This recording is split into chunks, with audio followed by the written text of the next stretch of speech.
जी students, उम्मीद है कि अभी आपने उसको ये जितना मैंने लेक्चर पढ़ाया है आपने उसको रिवाइज़ कर लिया होगा। हमने अभी तक ये चीज़ डिस्कस की है कि एल्गोरिदम और सीडो कोड क्या है। मैंने आपको ये बताया है कि एल्गोरिदम जो है ये स्टेप बाय स्टेप प्रोसीजर है किसी भी प्रॉब्लम को सॉल्व करने के लिए। यानी हमें जो भी प्रॉब्लम या प्रोग्राम दिया जाता है या हमने जिस प्रोग्राम को हमने उसकी प्रोग्रामिंग करनी है तो पहले हम उसका एल्गोरिदम लिखते हैं। और ये एल्गोरिदम क्या है, बेसिकली उस प्रॉब्लम की उस प्रोग्राम का स्टेप बाय स्टेप प्रोसीजर है कि हमने उसको कैसे सॉल्व करना है और कौन सा स्टेप जो है वो पहले परफॉर्म करना है। और ये जो एल्गोरिदम है ये एक इंग्लिश लाइक वर्डिंग में ही लिखा जाएगा। इसके लिए जो इंग्लिश सिंपल इंग्लिश जो है वो हम इस्तेमाल करते हैं उसमें स्टेप्स हम लिखते हैं और उस वर्डिंग को हम जो उस लैंग्वेज को हम सीडो कोड या सीडो लैंग्वेज कहते हैं। इसकी प्रॉपर्टीज़ ऑफ एल्गोरिदम जो है वो यानी एल्गोरिदम किस तरह से लिखना है उसके लिए उसकी हवाले से उसकी खसूसियात और उसकी करैक्टरिस्टिक्स या उसकी प्रॉपर्टीज़ जो है ना वो यहाँ पे आपको नज़र आ रही हैं। उसमें फ़र्स्ट जो इसकी प्रॉपर्टी है वो ये है कि आपको जो भी प्रॉब्लम है, चाहे मुश्किल है चाहे आसान है, तो आपने ये आपके ज़हन में होनी चाहिए कि उस प्रॉब्लम को आपने सिंपल और मीनिंगफुल स्टेप्स में आपने ब्रेक डाउन करना है। यानी उसके छोटे छोटे स्टेप्स आपने बनाने हैं ताकि आपके लिए मुश्किल से मुश्किल प्रोग्राम को जो है ना वो उसको सॉल्व करना और उसकी प्रोग्रामिंग करना जो है ना वो आपके लिए आसान हो जाए। यानी जो भी प्रॉब्लम आपको दी जाती है या कोई भी प्रोग्राम आपको दिया जाता है उसको आपने क्या करना है कि सिंपल और मीनिंगफुल स्टेप्स में आपने उसको कन्वर्ट कर लेना है। दूसरी इसकी प्रॉपर्टी ये है कि आपने उसकी हर स्टेप की नंबरिंग करनी है ताकि आपको पता चले कि पहले नंबर पे क्या करना है, दूसरे नंबर पे क्या करना है, 1 2 3 इस तरह से आपने उसको सीक्वेंस वाइज जो है वो उसकी नंबरिंग करनी है। और तीसरी जो इसकी प्रॉपर्टी वो ये है कि ये जो स्टेप्स हैं ये टू दी पॉइंट होने चाहिए और सिंपल इंग्लिश में, यानी बहुत ज़्यादा आपको तफसील में लिखने की ज़रूरत नहीं है लंबी चौड़ी, क्योंकि आपने अपने तौर पे अपनी आसानी के लिए जस्ट हिंट्स लिखने हैं कि आपको पता होना चाहिए कि आपने पहले क्या करना है, दूसरे नंबर पे क्या करना है। तो इसके लिए आपको बहुत कोई लंबी चौड़ी वर्डिंग या बहुत डिटेल जो है ना उसमें आपको जाने की ज़रूरत नहीं है। सिर्फ डिस्क्रिप्टिव का मतलब होता है कि आपके जो स्टेप्स हैं वो कॉम्प्रिहेंसिव यानी टू दी पॉइंट होने चाहिए और मुश्किल वर्डिंग इस्तेमाल ना करें। सिंपल इंग्लिश वर्डिंग जो है वो उसमें आपने स्टेप्स को एक्सप्लेन करना है। यानी ये इसकी जो है ना वो एल्गोरिदम और उसकी प्रॉपर्टीज़ हैं।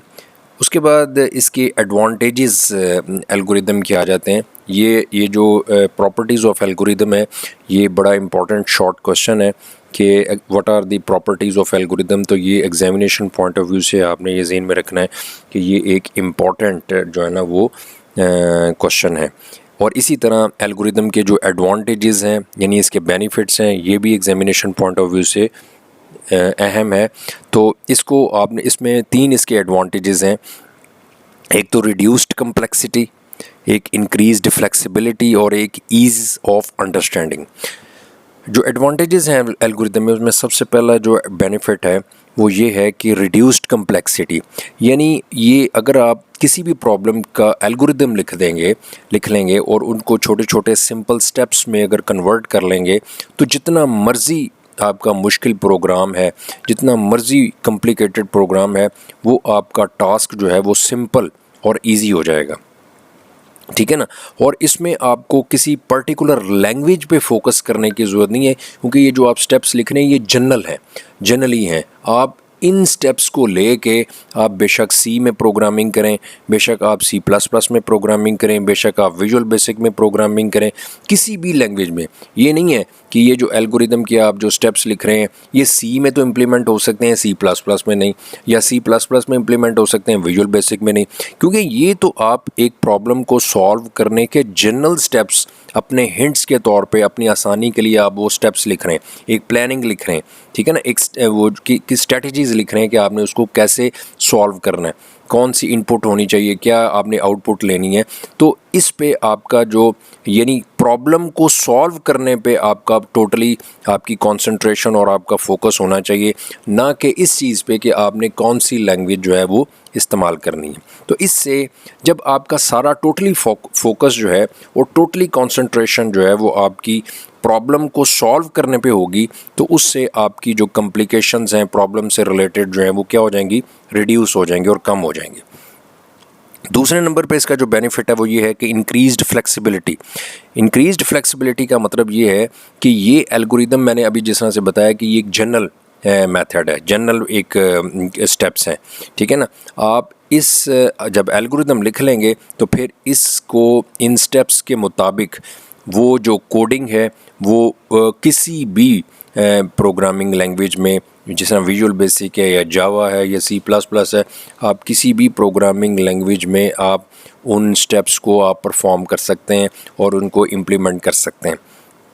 लेकिन जिस लैंग्वेज में, जिस तरह हमने शुरू में बात की कि जिस लैंग्वेज में भी आप ये स्टेप्स को लिखेंगे और प्रोग्रामिंग करेंगे, उस लैंग्वेज के रूल्स को फॉलो करना जो है ना वो आपके लिए बहुत ज़रूरी है। तो इससे यानी फ्लेक्सिबिलिटी का मतलब ये है कि ये एल्गोरिदम जो है ये फ्लेक्सिबल हैं, यानी जिस मर्ज़ी लैंग्वेज में आप इसको कन्वर्ट कर सकते हैं। यानी ये जनरल मेथड है, जनरल स्टेप्स हैं, इन स्टेप्स को लेके आप उसको विजुअल बेसिक में भी प्रोग्रामिंग कर सकते हैं, जावा में भी और C++ में भी। तो इस चीज़ को हम फ्लेक्सिबिलिटी कहते हैं। उसके बाद तीसरा जो इसमें बेनिफिट है वो ये है ईज़ ऑफ अंडरस्टैंडिंग, यानी ये जो लैंग्वेज है एल्गोरिदम की कोई ये बहुत कॉम्प्लिकेटेड नहीं है, क्योंकि ये आपने ख़ुद लिखी है और ये सिंपल इंग्लिश वर्डिंग में मैंने जिस तरह से बताया, जिसको हम ये जो इंग्लिश लाइक वर्ड्स हैं और इंग्लिश वर्डिंग है जो सिंपल है, ये इसको हम सीडो कोड या सीडो लैंग्वेज कहते हैं। और सीडो कोड और सीडो लैंग्वेज की जो टर्मिनोलॉजी है वो को बहुत मुश्किल नहीं है, और बल्कि सिंपल इंग्लिश वर्डिंग में है, तो इसलिए इसको अंडरस्टैंड करना जो है वो आसान है। तो ये तीन इसके जो है ना वो एडवांटेजेस हैं एल्गोरिदम के। उसके बाद ये जो है ना, ये आपको एक एग्जांपल के थ्रू मैंने आपको ये आप देखें कि सिंपल एक प्रोग्राम है, यानी एक प्रॉब्लम है, उसका एल्गोरिदम आपने कैसे लिखना है। मसलन यहाँ पे उसने लिखा है कि write an algorithm of a program that inputs 2 numbers, calculate the sum and then display the result on the screen. यानी हमारे पास एक प्रॉब्लम ये है कि आपने 2 नंबर्स लेने हैं, 2 नंबर्स लेने हैं और उन नंबर्स का सम कैलकुलेट करना है और उस रिज़ल्ट को आपने स्क्रीन पे डिस्प्ले करना है। इस चीज़ का ये एक प्रॉब्लम है। आपको एक छोटी सी मैं सिंपल आपको एग्जांपल दे रहा हूँ कि ये प्रॉब्लम है, इस प्रॉब्लम का आपने एल्गोरिदम डिज़ाइन करना है। तो इसके लिए आपको ये देखें, आप एल्गोरिदम लिखा है कि सबसे पहला आपने ये हर एल्गोरिदम के शुरू में आपने स्टार्ट लिखना है, कि यानी स्टार्ट का मतलब ये है कि यहाँ से हमारा एल्गोरिदम जो है वो स्टार्ट हो रहा है। उसके बाद दूसरे नंबर पे इसका स्टेप क्या होना चाहिए कि ये आप एक फ़र्स्ट वैल्यू, यानी फ़र्स्ट भी लिख सकते हैं, हम एक वेरिएबल ले लेते हैं ए, यानी ए वेरिएबल का मतलब ये होता है कि वो वैल्यू एक ऐसी क्वांटिटी जिसके अंदर कोई वैल्यू स्टोर की जा सकती है, तो ए एज ए एक वेरिएबल है। तो इनपुट ए का मतलब ये है कि ए में आपने एक वैल्यू इनपुट कर दी है। तीसरे नंबर पे दूसरी बी में आपने वैल्यू इनपुट कर दी है, ठीक है ना। ये तरतीब से आपने 1 2 3 नंबरिंग इसी तरह से देनी है।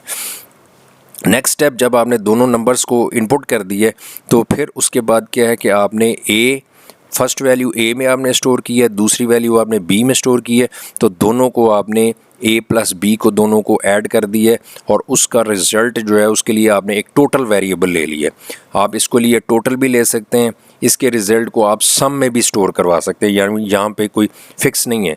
तो यानी एक ऐसा वेरिएबल आपने लेना है, एक ऐसी क्वांटिटी जिसके अंदर आपने उसका रिज़ल्ट स्टोर करवाना है, ताकि आपको पता चले कि ये 2 वैल्यूज़ को ऐड करके रिज़ल्ट स्टोर हो रहा है। तो total is equal to a plus b का मतलब ये है कि ए की वैल्यू और बी की वैल्यू ऐड की जा रही है और उसके बाद उसका रिज़ल्ट जो है वो टोटल में स्टोर हो रहा है, और फिर आपने उसी टोटल को आपने रिज़ल्ट के तौर पे डिस्प्ले करवा लेना है और लास्ट पे वर्ड एंड लाजमी लिखना है। यानी कोई भी एल्गोरिदम है, किसी भी प्रॉब्लम का है, तो आपने ये स्टार्ट का और ये एंड, ये दो लफ्ज़ जो है ना वो तो हर एल्गोरिदम में आएंगे। बाकी दरमियान में जो एल्गोरिदम की टर्मिनोलॉजी है, यानी दरमियान में जो इंस्ट्रक्शंस हैं वो चेंज होंगी, क्योंकि ये डिपेंड करेगा कि आपको कौन सा प्रोग्राम जो है वो दिया जाता है। तो ये एक छोटा सा मैंने आपको एक एग्जांपल बताई है कि इसके आपने कैसे इसका जो है ना वो एल्गोरिदम जो है वो डिज़ाइन करना है। उसके बाद इसका जो फ़्लो चार्ट है, फ़्लो चार्ट का मैंने आपको बताया था कि फ़्लो चार्ट इसी स्टेप, यानी ये जो स्टेप्स आपने एल्गोरिदम के लिखे हैं, इन्हीं एल्गोरिदम के स्टेप्स को ग्राफिकली तौर पे रिप्रेजेंट करने का एक तरीका है। ठीक है, यानी it is a graphical representation of the steps of algorithm, तो इसको हम फ़्लो चार्ट कहते हैं। यानी ये दो वर्ड्स का कम्बिनेशन है, फ़्लो और चार्ट।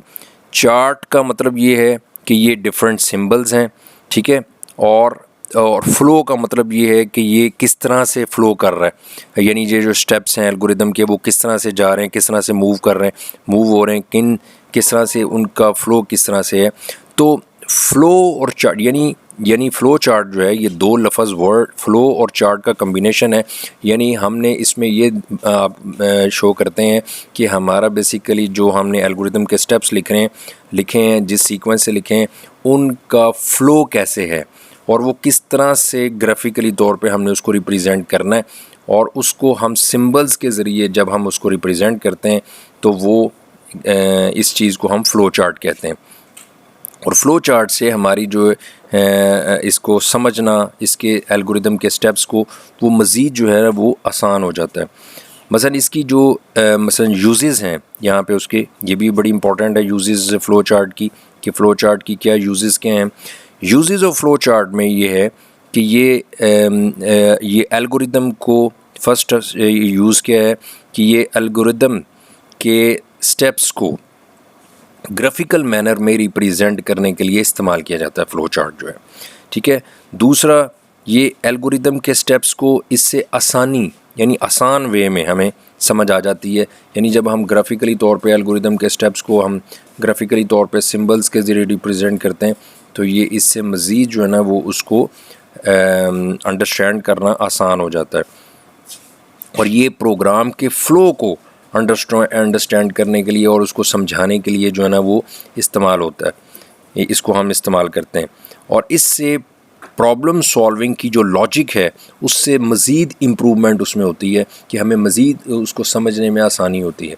ठीक है, और इसका मतलब, और लास्ट जो पॉइंट है वो ये है कि हम प्रोग्राम को जब हमने फ़्लो चार्ट बनाया हुआ है, उसके एल्गोरिदम्स भी लिखे हैं, फिर उसको ग्राफिकली तौर पे हमने उसको रिप्रेजेंट किया हुआ है, तो इससे हमें प्रोग्राम को देखने में, चेक करने में, उसको डिबग करने में आसानी हो जाती है, क्योंकि हमने स्टेप्स बनाए होते हैं, सारी प्लानिंग की होती है, तो उसके मुताबिक जो है ना वो हम उसको आसानी से जो है ना वो उसमें से एरर्स जो हैं वो प्रोग्राम में से रिमूव कर सकते हैं।